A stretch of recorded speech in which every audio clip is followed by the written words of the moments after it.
Students, last video में हमने अंतरा halogen यौगिक बनाना सीखे थे। अंतरा हैलोजन यौगिक क्या थे? एक हैलोजन जब दूसरे हैलोजन के साथ अभिक्रिया करता है और जो कंपाउंड बनते हैं उस कंपाउंड को हम अंतरा हैलोजन यौगिक कहते हैं। मान के चलो आयोडीन ले लिया हमने, एक हैलोजन है, क्लोरीन ले लिया, आयोडीन की अभिक्रिया क्लोरीन से करवा दी, ये भी हैलोजन ये भी हैलोजन, तो क्या बन गया हमारा ICl2। तो ये ICl को हमने कौन सा यौगिक कह दिया? अंतरा हैलोजन यौगिक। अंतरा, आपस में एक हैलोजन ने दूसरे हैलोजन से अभिक्रिया की और ये ICl बना लिया। तो जब एक हैलोजन दूसरे हैलोजन के साथ अभिक्रिया करता है और जो यौगिक बनते हैं उन यौगिक को अंतरा हैलोजन यौगिक कहते थे। ये हमने कुछ बनाए थे, एक क्लोरीन की अभिक्रिया फ्लोरीन से कर दिया। और हमने बताया था कि अंतरा हैलोजन यौगिक होते हैं वो कितने प्रकार के बन सकते? X प्रकार के। एक हैलोजन X है, दूसरा हैलोजन क्या है? X-। दूसरा किस प्रकार के बन सकते? X-3, तीसरा X-5, चौथा X-5। तो हमने कहा था कि ये जो जिनकी हैलोजन की संख्या बढ़ रही है, यहाँ पर 1 है, यहाँ 3 है, यहाँ 5 है, यहाँ 7 है, मतलब जो X- वाला हैलोजन है वो आकार में छोटा होना चाहिए और X क्या होना चाहिए? बड़ा होना चाहिए। तो हमने उसमें समझाया था कि मान के चलो एक हैलोजन हमने क्लोरीन लिया और एक हैलोजन हमने फ्लोरीन लिया, तो फ्लोरीन का आकार तो होता है छोटा, इसलिए ClF3 बन सकता है। ClF3 क्यों? क्योंकि Cl क्या हो गया? X और F क्या हो गया? X-। तो F वाला क्या X- है और X- का आकार क्या होना चाहिए? छोटा, तो फ्लोरीन का आकार छोटा होता है। लेकिन हम चाहें कि FCl3 बन जाए तो FCl3 नहीं बन सकता। क्यों? Cl पे 3 लग गए, Cl मतलब ये 3 लगे हैं, तो X-, तो ये तो डैश वाला क्या होना चाहिए? छोटा, और Cl तो क्या होता है? बड़ा, इसलिए ये नहीं बन सकता है। तो हम आपको ये अंतरा हैलोजन यौगिक पढ़ा रहे थे कि हैलोजन के प्रति अभिक्रियाशीलता। तो हैलोजन के साथ अभिक्रिया करके अंतरा हैलोजन यौगिक बनाते हैं और इस प्रकार के अंतरा हैलोजन यौगिक बनाते हैं जिसमें X बड़ा हैलोजन होना चाहिए, बड़े आकार वाला, और X- छोटे आकार वाला हैलोजन होना चाहिए। फिर हमने ये कुछ अंतरा हैलोजन यौगिक बना के आपको दिखाए थे। अब हमने आपको अब हम यहाँ तक पढ़ा चुके थे कि जब ब्रोमीन की अभिक्रिया हम फ्लोरीन के साथ कराते हैं तो BrF3 बनता है, और जब ब्रोमीन की अभिक्रिया हम फ्लोरीन के साथ कराएं लेकिन फ्लोरीन को कैसे ले लें? एक्सिज में ले लें, तो हमारा BrF5 बनता है। अब थोड़े गुण समझिए इनके, अंतरा हैलोजन यौगिक के गुण। तो अंतरा हैलोजन यौगिक में जो अंतरा हैलोजन यौगिक X-3 प्रकार का होता है उनकी आकृति कैसी होती है? T आकृति होती है। और जो अंतरा हैलोजन यौगिक X-5 प्रकार के होते हैं वो स्क्वायर पिरामिडियल आकृति के होते हैं। और जो है अंतरा हैलोजन यौगिक X-7 प्रकार के होते हैं उनकी आकृति पेंटागोनल पिरामिडियल होती है। अब एक बहुत इंपॉर्टेंट बात सुनिए, क्वेश्चन आता है कि I2 से ICl अधिक क्रियाशील है क्यों? I2 से ICl अधिक क्रियाशील है क्यों? I2 मतलब हैलोजन, ICl का मतलब अंतरा हैलोजन यौगिक। देखो I2 क्या है? I2 हैलोजन है। ICl क्या है? ICl हमारा क्या था? अभी पढ़ाया था हमने, क्या बोले थे हम ICl को? अंतरा हैलोजन यौगिक। तो इस तरीके से भी पूछ सकते हैं कि I2 से ICl अधिक क्रियाशील क्यों है, या वो ऐसे कहें कि हैलोजन से अंतरा हैलोजन यौगिक अधिक क्रियाशील क्यों होते हैं। देखो ऊपर लिखा है हमने, अंतरा हैलोजन यौगिक हैलोजन की तुलना में अधिक क्रियाशील क्यों होते हैं। तो हम इसको ऐसे भी लिख सकते थे कि ICl अथवा करके इस क्वेश्चन को हम ऐसे भी लिख सकते हैं, ICl I2 से अधिक क्रियाशील क्यों होते हैं। देखो ICl मतलब अंतरा हैलोजन यौगिक। अंतरा हैलोजन यौगिक हैलोजन की तुलना में अधिक क्रियाशील क्यों होते हैं, इस तरीके से क्वेश्चन आ जाए। या वो कह दें कि ICl I2 से अधिक क्रियाशील क्यों होता है, या वो ऐसे भी पूछ सकते हैं कि I2 से ICl अधिक क्रियाशील क्यों होता है। कारण सुनिए, इंपॉर्टेंट है कि क्या होता, सुनिए। पोलर होते अंतरा हैलोजन जो यौगिक होते हैं, तो अंतरा हैलोजन यौगिक पोलर होते हैं। इस वजह से कारण में हम क्या लिखेंगे? अंतरा हैलोजन यौगिक ध्रुवीय होते हैं। ठीक है, ध्रुवीय होते हैं। और जबकि हैलोजन कैसे होते हैं? हैलोजन अध्रुवीय होते हैं। तो यही कारण है कि अंतरा हैलोजन यौगिक ज्यादा अभिक्रियाशील होते हैं, क्योंकि वो ध्रुवीय होते हैं। अब ध्रुवीय कैसे होते हैं ये भी समझ लीजिए। अब हमने यहाँ पर ICl लिख दिया, तो क्लोरीन की इलेक्ट्रोनेगेटिविटी आयोडीन से ज्यादा है, तो ये बंध के इलेक्ट्रॉन को अपनी तरफ खींचेगा, और अपनी तरफ खींचेगा तो इस पर पार्शली नेगेटिव चार्ज और इस पर पार्शली पॉजिटिव चार्ज आ जाएगा। तो क्या उत्पन्न हो जाएंगे? ध्रुव उत्पन्न हो जाएंगे। इस पर पार्शली नेगेटिव चार्ज, इस पर पार्शली पॉजिटिव चार्ज। और मान लो हम I2 की, तो ICl की बात कर ली हमने, तो ICl में क्या है? Cl की इलेक्ट्रोनेगेटिविटी ज्यादा होती है आयोडीन से, इसलिए बंध के इलेक्ट्रॉनों को अपनी तरफ खींच लिया। तो I पर पार्शली नेगेटिव चार्ज, नहीं Cl पर, फिर सुनिए, Cl की इलेक्ट्रोनेगेटिविटी आयोडीन से ज्यादा होती है, इसलिए Cl ने बंध के इलेक्ट्रॉन को अपनी तरफ खींच लिया, जिससे Cl पर पार्शली नेगेटिव चार्ज और आयोडीन पर पार्शली पॉजिटिव चार्ज आ गया। तो यहाँ पर क्या उत्पन्न हो गया? ध्रुव उत्पन्न हो गए। अब हम ICl की बात कर ली हमने, अब हम बात करें I2 की, तो I ये बना दिया हमने। अब इस तरफ भी आयोडीन और इस तरफ भी आयोडीन, तो जितनी इलेक्ट्रोनेगेटिविटी इस आयोडीन की उतनी इलेक्ट्रोनेगेटिविटी इस आयोडीन की। तो ये बंध के इलेक्ट्रॉन ना यहाँ शिफ्ट होंगे ना यहाँ शिफ्ट होंगे। तो ये कैसा है? ये तो हमारा अध्रुवीय है। I2 कैसा है? अध्रुवीय। जबकि ICl कैसा है? ध्रुवीय। और ध्रुवीय होने की वजह से ही ICl अधिक क्रियाशील होता है। तो क्वेश्चन अभी आए कि ICl अधिक क्रियाशील क्यों होता है? क्योंकि ICl ध्रुवीय होता है। या हम सीधे बोले ICl अकेला नहीं, कोई भी अंतरा हैलोजन यौगिक, तो अंतरा हैलोजन यौगिक ध्रुवीय होते हैं, इसलिए वो हैलोजन की तुलना में अधिक क्रियाशील होते हैं। अब हम पढ़ने वाले हैं क्लोरीन। ठीक है, हैलोजन परिवार में हम क्लोरीन बनाने की विधि और उसके गुण और रासायनिक अभिक्रिया पढ़ने वाले हैं। तो सबसे पहले एक सेले नामक वैज्ञानिक थे, जिन्होंने 1774 में 1774 में इसको खोजा था।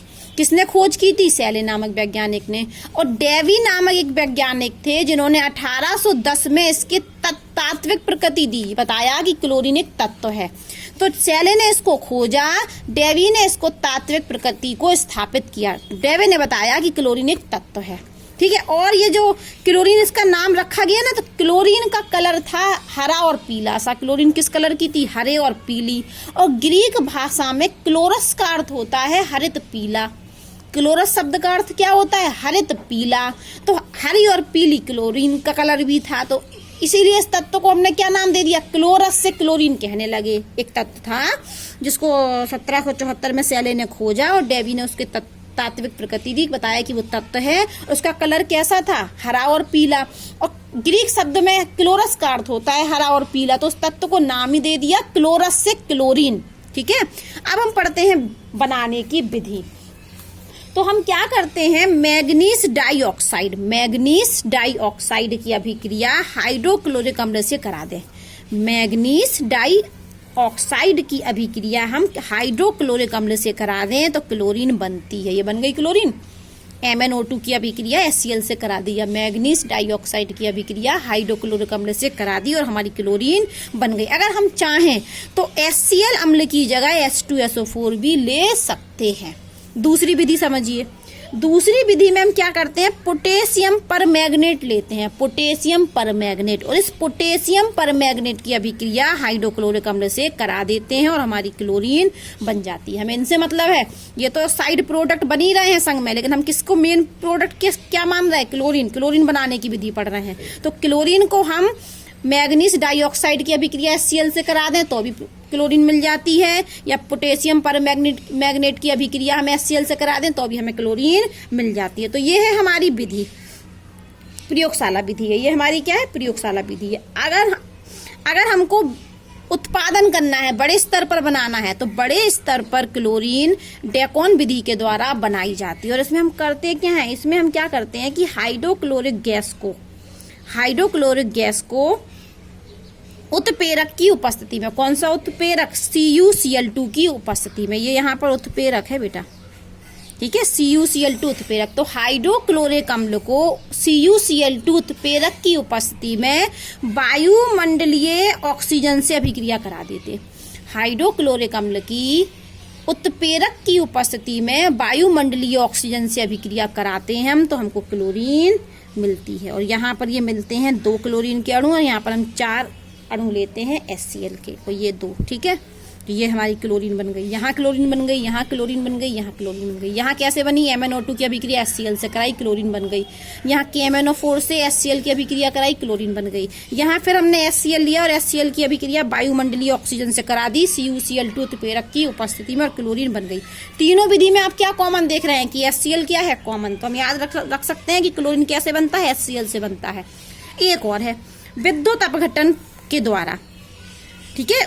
उत्पादन हम विद्युत अपघटन के द्वारा भी कर सकते हैं। तो हम क्या करते हैं? NaCl लेते हैं, और NaCl को एक कंटेनर में हम लेंगे, और उस कंटेनर में हमने क्या ले लिया? NaCl, और यहाँ पर लगा देंगे हम 2 इलेक्ट्रोड अपने, ठीक है, 1 प्लस 1 माइनस वाला। और हम क्या कर दें? इसका संबंध बैटरी से कर दें, और जब हम विद्युत धारा प्रभावित करेंगे तो एनोड पर जाएगा हमारा Cl। एनोड पर क्या जाएगी हमारी? ये Cl। जैसे विद्युत अपघटन होगा तो क्या NaCl किस में टूट जाएगा? Na प्लस और Cl माइनस में, Na प्लस और Cl माइनस में। अब यहाँ पर 2 होते हैं, एक एनोड होता है और एक क्या होता है? कैथोड। तो एनोड पर कौन सा आयन गया? Cl ion. किस तरफ गया? Cl माइनस एनोड पर, क्योंकि कैथोड क्या है हमारा? पॉजिटिव होता है। तो Cl माइनस गया एनोड पर, Cl माइनस गया, और Cl माइनस ने क्या किया? 2 इलेक्ट्रॉनों का त्याग कर दिया, और क्या बना ली? Cl2। यहाँ पर 2 Cl आयन गए, और जिन्होंने 2 इलेक्ट्रॉनों को त्याग करके क्या बना ली? Cl2 बना ली। और एनोड पर हमेशा क्या होता है? ऑक्सीडेशन, और कैथोड पर क्या होता है? ऑक्सीडेशन। कैथोड पर होता है रिडक्शन। ऑक्सीडेशन का अर्थ है इलेक्ट्रॉन को देना, और रिडक्शन का अर्थ है इलेक्ट्रॉन को ग्रहण करना। तो यहाँ पर ये Cl माइनस क्लोराइड आयन गया, कहाँ पर गया क्लोराइड आयन? देखो यहाँ पर कंटेनर में NaCl था, जिसका हमें क्या करना है? विद्युत अपघटन। तो यहाँ पर Na प्लस और Cl माइनस आयन मिलेगा। तो Cl माइनस आयन कहाँ जाएगा? एनोड पर, और एनोड पर हमें क्या मिल जाएगा? क्लोराइड आयन से Cl2 मिल जाएगा, और ऑक्सीकरण होता है। और यहाँ पर हम आपको बता दें, यहाँ पर जल भी होता था, तो H प्लस भी आयन था और OH आयन भी था। तो अभी यहाँ पर NaOH भी बनने वाला है, और हाइड्रोजन गैस भी बनने वाली है इस कंटेनर में। लेकिन अभी हम वो नहीं पढ़ रहे हैं, हम क्लोरीन बनाने की विधि पढ़ रहे हैं। तो हमने सिर्फ इतना ही बताया। ये डिटेल में कक्षा 11 में आप पढ़ चुके हो, NaCl का विद्युत अपघटन। तो जब NaCl का विद्युत अपघटन होता है तो क्लोरीन गैस बनती है, हाइड्रोजन गैस भी बनती है, और NaOH बनता है। लेकिन यहाँ पर हमने सिर्फ क्या लिखा है कि एनोड पर क्या हो रहा है, मैंने ये भी पता कि कैथोड पर क्या हो रहा है। सिर्फ किससे मतलब है? एनोड पर, क्योंकि एनोड पर Cl2 क्लोरीन गैस बन रही है, और हम क्लोरीन बनाने की विधि पढ़ रहे हैं। अब जो क्लोरीन होता है वो तीखी गंध वाली गैस है। कैसी गैस है? तीखी गंध वाली, दम घोटू गैस है, और हरित पीली गैस है। तो क्लोरीन तीखी गंध, दम घोटू, हरित पीली गैस है। ये वायु से 2.5 गुना भारी होती है। क्लोरीन वायु से 2.5 गुना 2.5 गुना भारी होती है, और क्लोरीन जल में विलय होती है। और क्लोरीन का बॉइलिंग पॉइंट क्वथनांक कितना होता है? 239 केल्विन। अब ध्यान से सुनिए, क्लोरीन बहुत सी धातुओं और अधातुओं से क्रिया करती है। क्लोरीन बहुत सी धातुओं और अधातुओं से क्रिया करती है, और क्या बनाती है? क्लोराइड बनाती है। जैसे हमने यहाँ पर एक एल्युमिनियम धातु ले ली, और एल्युमिनियम धातु की अभिक्रिया किससे करा दी? क्लोरीन से। तो यहाँ पर हमारा एल्युमिनियम क्लोराइड बन गया। क्या बन गया? Aluminium chloride. यहाँ हम इसके लेते हैं 3 अणु, इसके लेते हैं हम 2 अणु, तो ये 2 अणु इसके बन गए। ये कौन सा क्लोराइड बन गया? Aluminium chloride. अब हमने सोडियम धातु ले ली, और सोडियम धातु की अभिक्रिया क्लोरीन से करा दी, तो सोडियम क्लोराइड बन गया। तो ऊपर बात लिखी है कि क्लोरीन धातुओं और अधातुओं से क्रिया करके क्लोराइड बनाती है। देखो, एल्युमिनियम से क्रिया की तो एल्युमिनियम क्लोराइड बनाया, सोडियम से क्लोरीन ने क्रिया की तो सोडियम क्लोराइड बनाया, आयरन से क्रिया की तो फेरिक क्लोराइड बनाया। ये बैलेंस नहीं है अभिक्रिया, तो यहाँ 2 यहाँ 2। Fe से Cl2 की अभिक्रिया की तो FeCl3 बना, फेरिक क्लोराइड। और यहाँ पर हम ये लेते हैं 2, ये 3। अब हमने एक फास्फोरस ले लिया, तो फास्फोरस आधातु है, सल्फर आधातु है। ये धातु वाली करा दी, अब आधातु वाली। तो फास्फोरस की अभिक्रिया जब हमने Cl2 से कराई तो फास्फोरस ट्राई क्लोराइड बना। इसका नाम क्या है? फास्फोरस ट्राई, 3 लगाना तो try chloride, phosphorus try chloride बन गया। इसको बैलेंस करने के लिए हमें क्या करना पड़ेगा? यहाँ पर ये 6 ले लेते हैं, तो ये कितने बन जाएंगे? 6 दूनी 12, 4 तिया 12 हो गए बराबर। अब हमने सल्फर ले ली, सल्फर की अभिक्रिया क्लोरीन से करा दी, तो क्या बनता है? H2Cl2। इसका नाम है di sulphur di chloride. Di sulphur dichloride. तो क्या पॉइंट निकला कि क्लोरीन धातुओं और अधातुओं से क्रिया करके ये क्या बन रहा है, सारे क्लोराइड ही तो बन रही है। एल्युमिनियम क्लोराइड, ये सोडियम क्लोराइड, ये फेरिक क्लोराइड, ये फास्फोरस ट्राइक्लोराइड, ये डाई सल्फर डाइक्लोराइड। तो ये क्या है, ये सारे के सारे क्या हैं, ये सारे के सारे क्लोराइड हैं। ये सारे के सारे क्या है, क्लोराइड। तो कि क्लोरीन जब धातु और अधातु से क्रिया करती है, तो क्लोरीन धातु और अधातु से क्रिया करके क्लोराइड बनाते हैं। देखो क्लोराइड बन गए, यहाँ क्लोराइड बनाते हैं। ठीक है, अब क्या होता है कि जो क्लोरीन होती है उसकी हाइड्रोजन के प्रति अत्यधिक बंधुता होती है।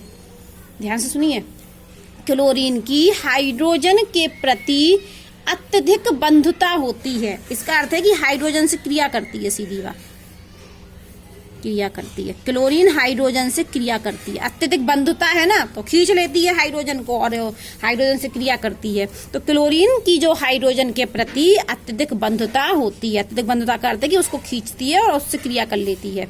तो हमने यहाँ क्लोरीन ले ली और क्लोरीन की अभिक्रिया किससे करा दी, हाइड्रोजन से। तो अभी मैं बोल रही हूँ कि क्लोरीन की हाइड्रोजन के प्रति अत्यधिक बंधुता होती है, तो क्लोरीन तो तुरंत हाइड्रोजन से क्रिया करके क्या बना देगी, हाइड्रोक्लोरिक अम्ल बना देगी। कितने बन गए, 2।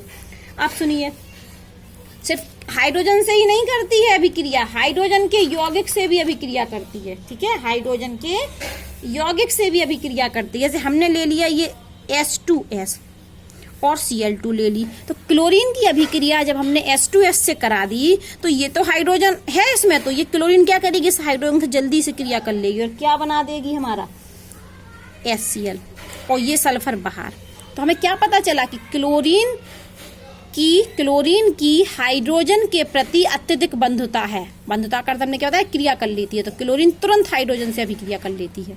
हम एक और अभिक्रिया ले लें, चलो C10H16 हाइड्रोकार्बन ले लिया हमने, और यहाँ पर हमने क्लोरीन गैस ले ली। तो क्लोरीन गैस की अभिक्रिया जब हमने इससे कराई, तो ये इस वाले हाइड्रोजन से तुरंत अभिक्रिया कर लेगी और क्या बना देगी, HCl।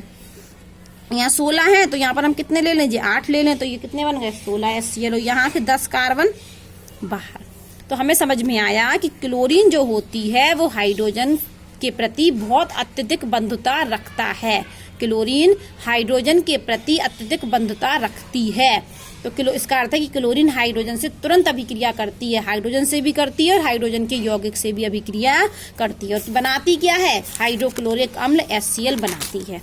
अमोनिया के साथ अभिक्रिया, किसकी, अमोनिया के साथ अभिक्रिया किसकी, क्लोरीन की। तो हमने क्लोरीन ले लिया और क्लोरीन की अभिक्रिया किससे करा दी, अमोनिया से।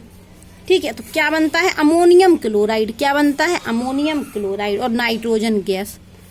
जब कब बनता है, जब हम क्लोरीन की अभिक्रिया जब हम अमोनिया से कराते हैं तो अमोनियम क्लोराइड और नाइट्रोजन गैस बनती है। लेकिन यहाँ शर्त है कि अमोनिया को क्या ले रहे हो, जब हम एक्सेज में, एक्सेज मतलब अधिक मात्रा में, तो 8 ले लिए हमने ये, तो ये बनते हैं हमारे 6 और 2 ये निकल जाते हैं। अब हमने देखो दूसरी रिएक्शन, देखो इसमें भी अमोनिया है और क्लोरीन से अभिक्रिया करा रहा है।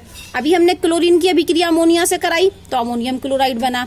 हमने दूसरी रिएक्शन देखी, यहाँ भी क्लोरीन की अभिक्रिया अमोनिया से कराई लेकिन प्रोडक्ट अलग बना। क्या बना प्रोडक्ट, NCl3। ये तो विस्फोटक पदार्थ है। देखो क्लोरीन की अभिक्रिया अमोनिया से कर रहा है, अमोनियम क्लोराइड बन रहा। यहाँ भी क्लोरीन की अभिक्रिया अमोनिया से कर रहा है लेकिन प्रोडक्ट अलग बन रहा। ये प्रोडक्ट कैसा होता है, विस्फोटक होता है। लेकिन कब बनता है, जब हम क्लोरीन को अधिक मात्रा में लें, अमोनिया को कम मात्रा में और क्लोरीन को अधिक मात्रा में, तब ये NCl5 बनता है। और यदि हम अमोनिया को ज्यादा मात्रा में ले लें तो अमोनियम क्लोराइड बनता है। तो क्लोरीन अमोनिया के साथ अभिक्रिया कर 2 प्रोडक्ट बनाती है, अमोनियम क्लोराइड बना सकती है और NCl3 बना सकती है। अमोनियम क्लोराइड कब बनाती है, जब क्लोरीन की मात्रा कम हो और अमोनिया की मात्रा ज्यादा हो। लेकिन उल्टा हुआ, अमोनिया की मात्रा कम और किसकी मात्रा ज्यादा, ये कम, इसकी अमोनिया की मात्रा कम और क्लोरीन की मात्रा ज्यादा, तब एक विस्फोटक पदार्थ बनता है। अब हम पढ़ने वाले हैं NaOH के साथ अभिक्रिया। ये भी 2 प्रकार की है कि NaOH एक बार क्या है, ठंडा है और तनु है, डाइल्यूट है। दूसरी बार में NaOH कैसा है, गर्म है और सांद्र NaOH है। तो जब हम क्लोरीन की अभिक्रिया NaOH से कराते हैं, NaOH, ठीक है, किसकी अभिक्रिया, क्लोरीन की अभिक्रिया, तो ये NaOH कैसा NaOH है, डाइल्यूट NaOH। ठीक है, और यहाँ पर ये हम क्या दे रहे हैं, इसको ठंडा, यहाँ पर हम गर्म करेंगे तो क्या बनता है हमारा Cl, NaOCl और H2O। इसका नाम है हाइपोक्लोराइड। ये क्या बनता है? हाइपोक्लोराइड। अब हमने फिर से लिया, फिर से हमने क्या लिया? NaOH, लेकिन इस बार NaOH कैसा है? कॉन्सेंट्रेट, सांद्र है। फिर से Cl2 गैस ली, इस तरह इस बार क्या है? गरम। तो हमारा बनता है NaClO3 और बनता है हमारा NaCl और बनते हैं H2O। ये बैलेंस करने के लिए यहाँ पर ये 2 थे, डाइल्यूट नीचे लिख दे रहा है, 2 थे। ये हमारा ये इस बार 6 थे, ये 3, ये 5 और ये 3। अब अंतर देखिए, यहाँ भी क्लोरीन है, यहाँ NaOH है, यहाँ भी क्लोरीन है, यहाँ भी NaOH है। तो जब क्लोरीन डाइल्यूट NaOH से अभिक्रिया करती है, ठंडे और डाइल्यूट NaOH से अभिक्रिया करती है, तो हाइपोक्लोराइट बनता है। याद करना पड़ेगा, ये मेन है। तो क्या बनता है? हाइपोक्लोराइट। और जब क्लोरीन गरम और सांद्र NaOH से अभिक्रिया करती है तो ये बनते हैं क्लोरेट। ये क्या बनता है? क्लोरेट। देखो NaCl इधर ही बन रहा है, NaCl इधर ही बन रहा है, जल यहाँ भी बन रहा है, जल यहाँ भी बन रहा है। अंतर क्या है? यहाँ बन रहा है NaOCl जिसका नाम है हाइपोक्लोराइड, और यहाँ क्या बन रहा है? NaClO3। तो ये क्या है? क्लोरेट। और जबकि इस तरफ देखो रिएक्टेंट अभिकारक तो समान है, क्लोरीन NaOH, क्लोरीन NaOH, लेकिन यहाँ अंतर आ गया। यहाँ क्लोरेट बन गए, यहाँ हाइपोक्लोराइड बन गए। तो पेपर में आता है कि जब डाइल्यूट NaOH की अभिक्रिया हम क्लोरीन से कराएं तो क्या बनता है? तो हाइपोक्लोराइड बनता है। और यदि वो कहें कि हम कॉन्सेंट्रेट सांद्र NaOH से अभिक्रिया करा रहे क्लोरीन की तो क्या बनते हैं? तो क्लोरेट बनते हैं। ठीक है, ये याद रखना है हमको। देखो यहाँ एक क्वेश्चन आया भी है कि Cl2 की अभिक्रिया हमने NaOH से कराई, लेकिन कैसे NaOH से कराई? सांद्र NaOH से कराई। तो क्या बनता है? पहले तो वो कह रहा है क्या बनता है, तो हमने अभिक्रिया लिख दी। यही वाली अभिक्रिया लिखी गई। देखो मैच कर लीजिए, 3 Cl2 लिए, 6 NaOH लिए, और ये NaCl बना, H2O बना और क्लोरेट बना। देखना ये बिल्कुल वही है। अब वो ये कह रहे हैं कि यह असमानुपात अभिक्रिया है, तो हम आपको बताएं तो हाँ ये असमानुपात अभिक्रिया है। क्यों है? सुनिए। क्योंकि यहाँ पर जो क्लोरीन की ऑक्सीकरण अवस्था है वो 0 है, यहाँ 0 है, और जबकि यहाँ है -1। इस क्लोरीन की कितनी ऑक्सीकरण अवस्था? -1, और यहाँ पर है +5, और ऑक्सीकरण अवस्था आपको निकालना आना चाहिए। अब ध्यान से सुनिए, तो क्लोरीन का क्या हो रही है? +5 हो रही है, तो इसको हम क्या बोलेंगे? क्लोरीन का क्या हो रहा? ऑक्सीडेशन।